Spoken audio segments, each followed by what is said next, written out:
All right, let this be the moment of truth.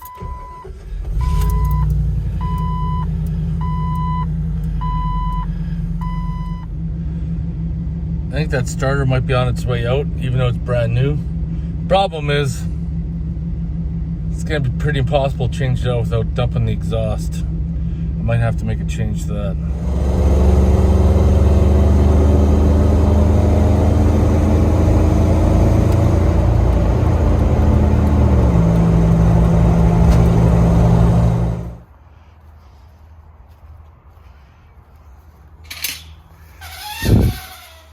Hey, buddy. You want to go inside?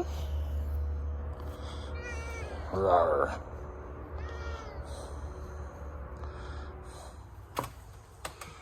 Okay. I'm gonna finally open up this and give it a whirl. A buddy of mine bought one probably about 6 months ago. Says it's the best thing since sliced bread. So probably over 3 months ago, I bought one. I haven't even taken it out of the box yet. I need to take it out of the box so I can use it on my next little quick project. I bought this DeWalt. It's in the corner. I mean, it's really good. There's nothing wrong with it.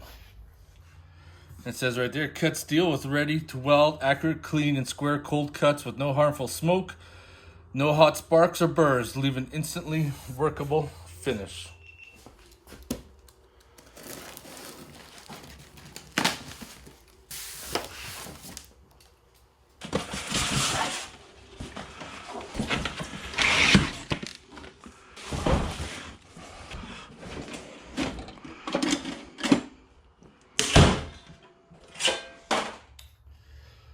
So this is the Evolution, all in its glory. Let's put the blade down there. Cuts metal.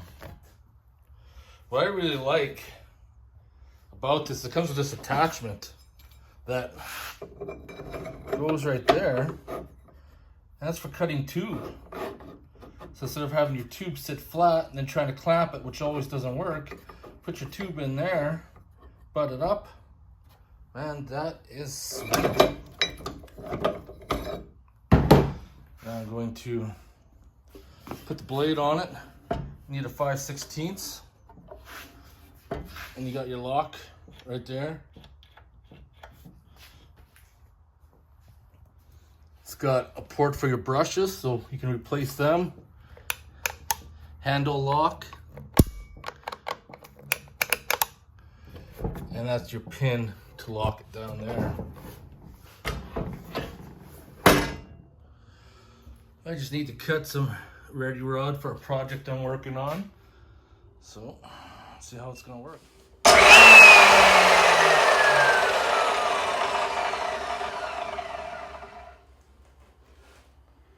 Well, it's a moment of truth. See what happens.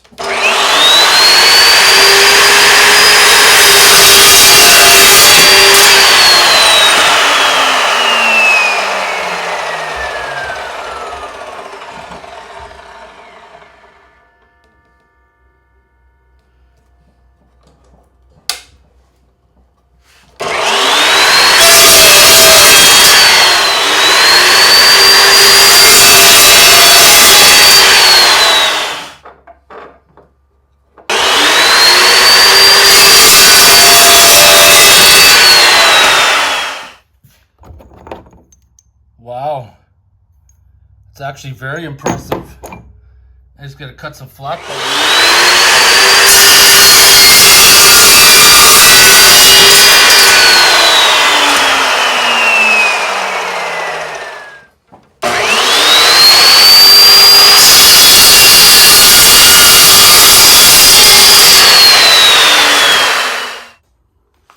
I am absolutely mind-blown how quick this thing cuts compared to abrasive disc. It's almost like a machine finish. I am so very impressed. Wow. That's just absolutely insane. All right, I got my tube bender there.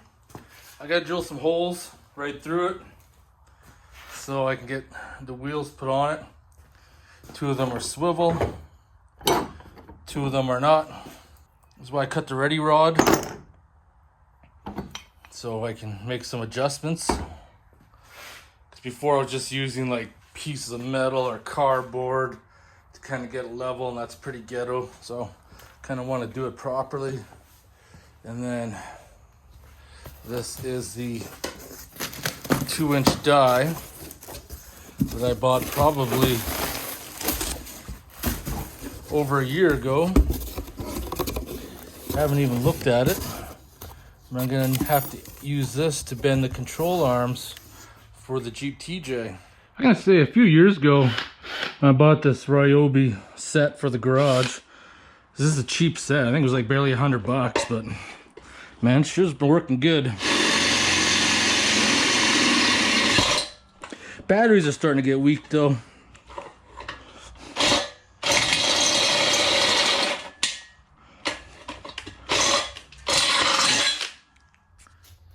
I'm gonna find out shortly if I'm gonna live to regret this moment. I just got the table set up. Gonna weld nuts on those ones, these swivel ones. That's why I cut the little plate, and then nuts gonna be welded on there, and the plate's gonna go across. Bolt's gonna come completely up, nut welded up top. Another nut welded on top of the ready rod so I can turn it. And then these are just gonna be Loctited in place in case if I ever have to remove them, I don't have to cut them. Well, let's see what kind of magic we're gonna get into.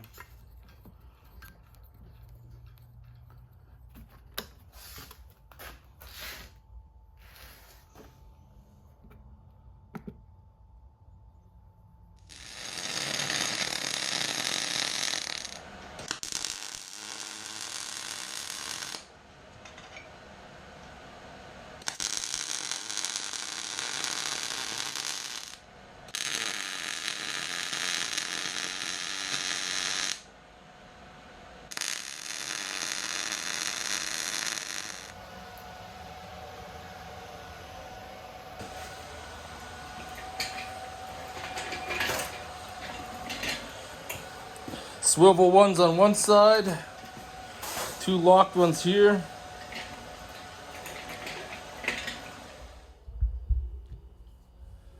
So as you can see, got that piece in there to cut that tube. Zoom her out.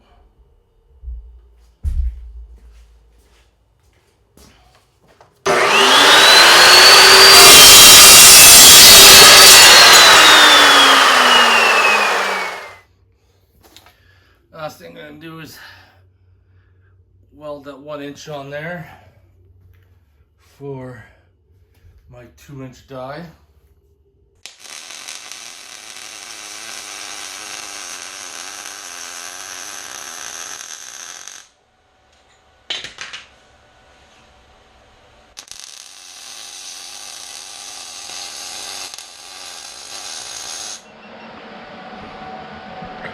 All right. I should be cooled down enough.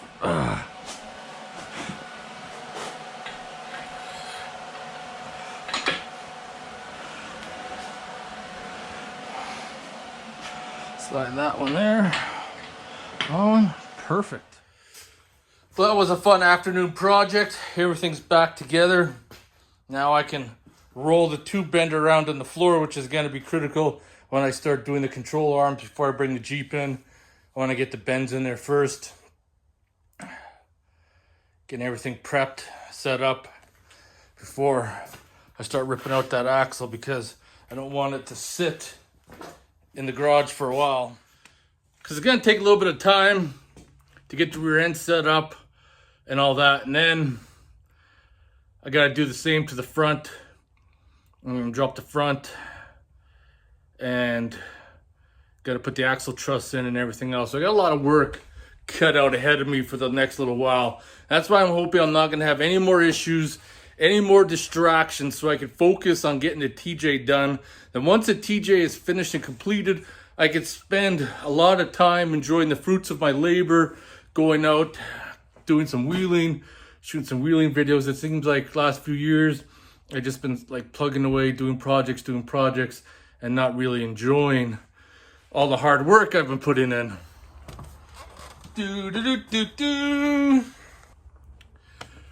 First off, I want to say I didn't make it to the record today.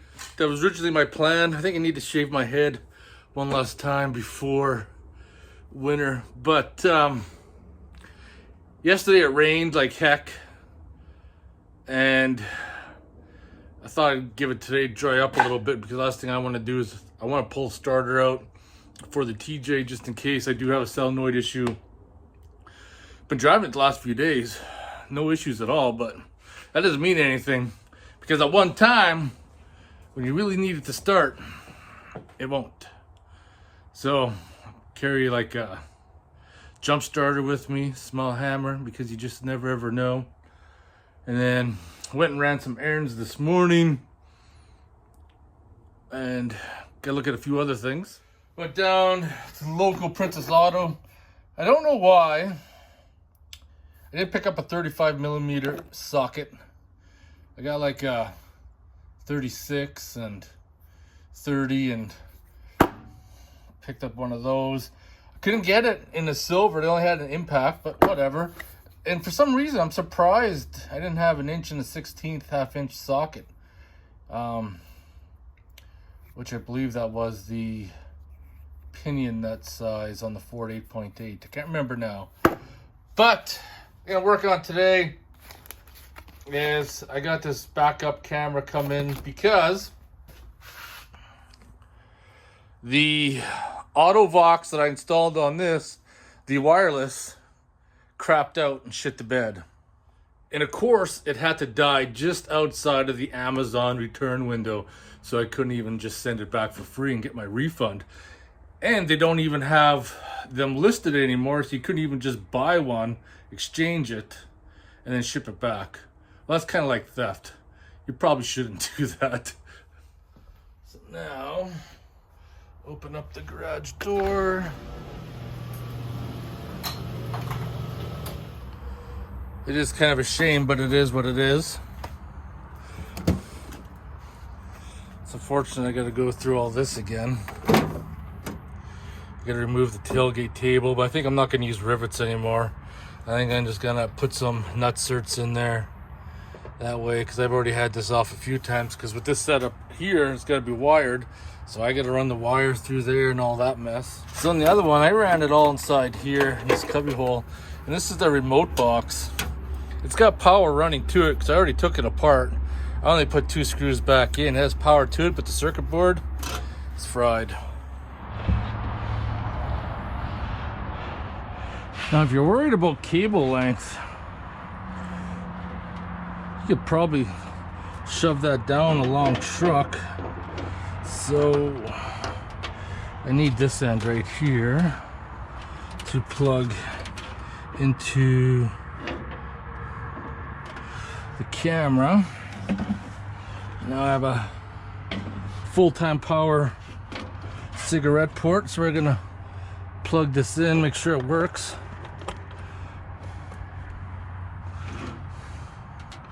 Oh yes, I've got some power. So I just got it hooked up.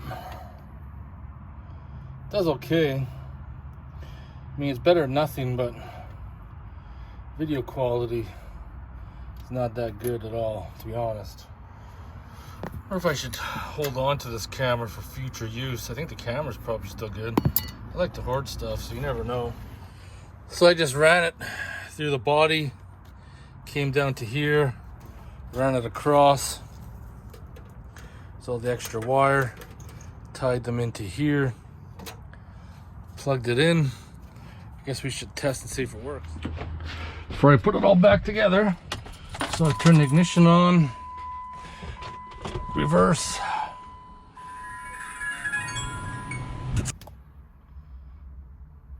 This is why we check, no power.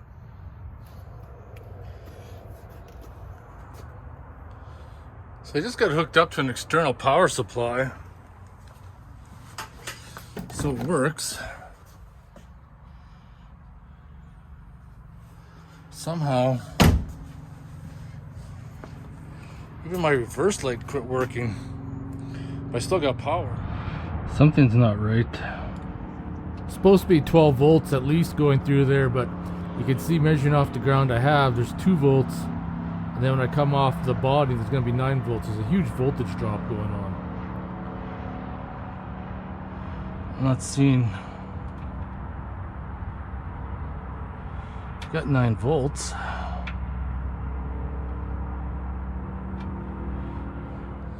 Well, this is bizarre.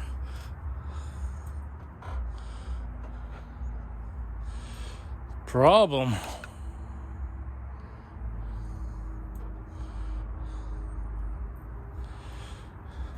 It's grounding in the door. I think I might have got it figured out. Pretty sure I gotta run a better ground.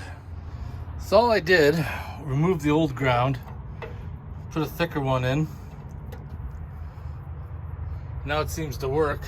Now, I hooked up the old wireless. There's supposed to be red light in there, but it doesn't light up. You see, you got it hooked up, and 12.3 volts, that's definitely shot. All right. Turn the ignition on. Put you guys down for a second. In reverse. There we go.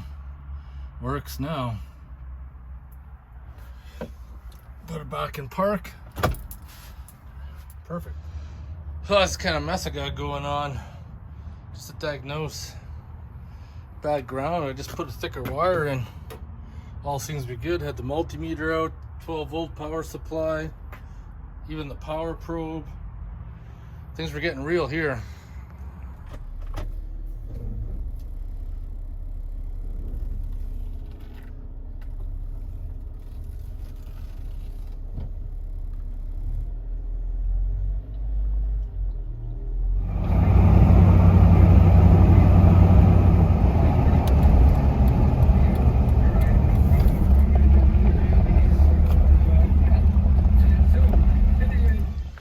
Crazy, every Chrysler I'm coming to, the clock spring is gone. That's the one I needed too.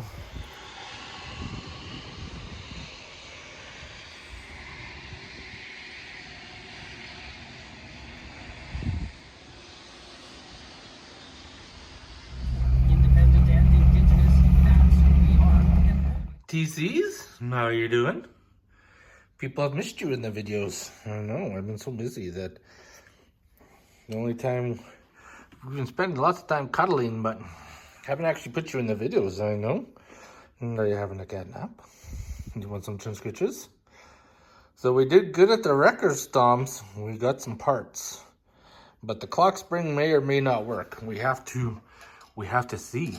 I know. I opened up the blind for you since the weather's cooling down.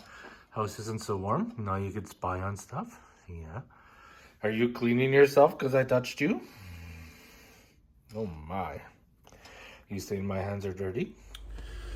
Back from the old wreckers. Got my parts that I needed. Hopefully. I already did some investigation. And I guess at this point, there's a 50-50 chance. When I was Googling clock springs, I came up to the Mopar Canada site and typed in my Jeep 2014 Wrangler, and you could look for products for your Jeep that you can order directly from Mopar online. So I typed in clock spring, and it gave you a whole bunch of other options all the way down to 2007, I believe it was, of all vehicles that use the same clock spring. And that's what I used to go to the wrecker. I was a little bit concerned because the arm didn't have the automatic headlights, but I checked the yellow plug right there. It's got the same number of wires, and the plug-in at the back is the same as well. So if I go into my Jeep, I already got everything out because I was checking it. So I'm not going to do that in this video. I'm going to do that in tomorrow's because they all have a part number on the back. Like that part number right there, when I type it in, doesn't reference to anything at all. And then this number right here when I Google it, comes up as the vehicle it was in, 2010 Patriot, but it's all in Spanish, so it must have been a Mexican-built vehicle. So I guess really, before I install it, I need to, I want to test one thing too. I want to test for continuity in all those wires right there. I already got it centered. It's like 2 rotations and a quarter each way before it bottoms out. So I just centered it in the middle. And probably when I install it, I'll have to do the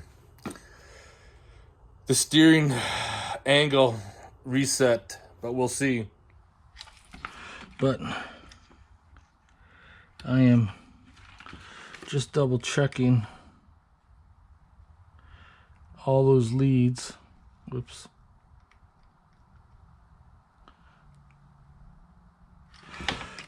Making sure I got continuity in them all. 'Cause I know in the other one I don't. And I'll check 2 more.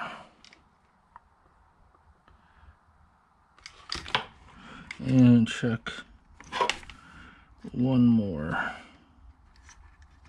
Confirm. Perfect. All those pins of continuity where on my Jeep, one of the pins didn't and have any voltage coming through. So this clock spring will fit up and everything works out. I think I'll be happy with it.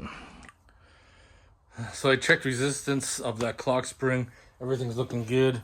I think it is motherfucking beer time. What do I want? Reach in. Just gonna grab a cheap one today. You know what time it is? It's everybody's favorite time. It is motherfucking beer time. So it's a pretty short video, I think.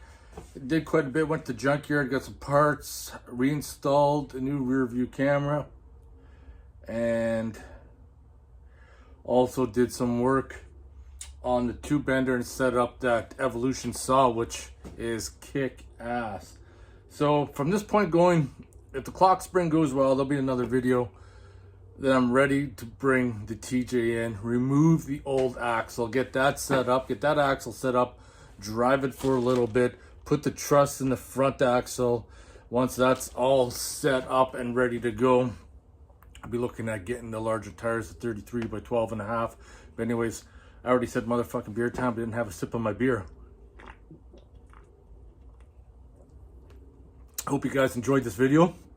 If you have any questions or comments, post them below. I'll see you guys on the next one. Oh, cold beer tastes so good. So good.